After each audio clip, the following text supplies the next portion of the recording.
তেজপুৰৰ বিহগুৰিত 15 নং ৰাষ্ট্ৰীয় ঘাইপথ অৱৰোধ স্থানীয় ৰাইজৰ বৰচলা বিধানসভা সমষ্টিৰ অন্তৰ্গত জাৰণী তিনিখৰীয়া অঞ্চলত ব্ৰহ্মপুত্ৰৰ খহনীয়া ৰোধৰ দাবীত প্ৰায় 1 ঘণ্টা ধৰি 15 নং ৰাষ্ট্ৰীয় ঘাইপথ অৱৰোধ কৰে স্থানীয় ৰাইজে।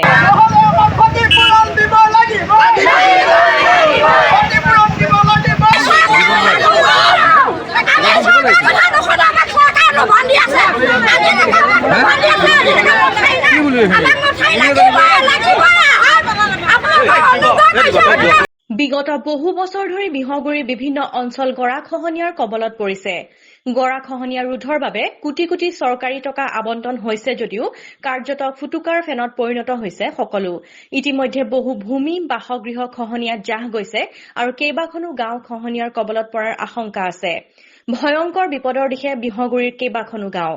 অতি শীঘ্ৰে ব্যৱস্থা গ্ৰহণৰ দাবীৰে আজি স্থানীয় ৰাইজে পথ অৱৰোধ কৰাৰ লগতে অসমৰ মুখ্যমন্ত্ৰীলৈ স্মাৰক পত্ৰ প্ৰেৰণ কৰিছে ৰাইজে।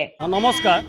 কিন্তু আমাৰ এটা সমস্যা হৈ আছে, আজি 2 বছৰ ধৰি আমাৰ যিটো গৰাখহনীয়া লাগি আছে, গতিকে এই গৰাখহনীয়াটো বৰ্তমান আমাক কেইটামান জিৰ' বেগ পেলাই দি মানে 34 কোটি নে কিমান টকা বৰ্তমান এইটো বালিত মানে কি বোকাত বালি ছটিয়া কম হৈ আছে।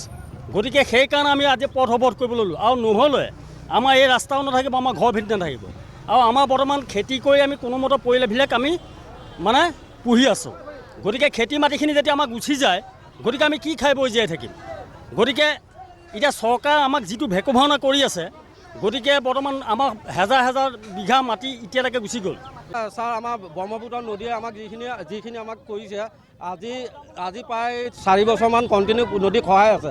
কোনো চৰকাৰে কোনো ধৰণৰ একো কৰা নাই। আজি 36 কোটি টকা কাম কৰিলে, মাত্ৰ জিৰ' বেগ কেইটামান দি পেলাই তাত কাম কৰিছে। গতিকে এতিয়া প্ৰতি বছৰে প্ৰতি মাহে মানে 100-200 বিঘাকৈ মাটি খহি গৈ আছে। আমি হ'লো কৃষিজীৱী, আমি খেতি নকৰিলে আমি কি খাম?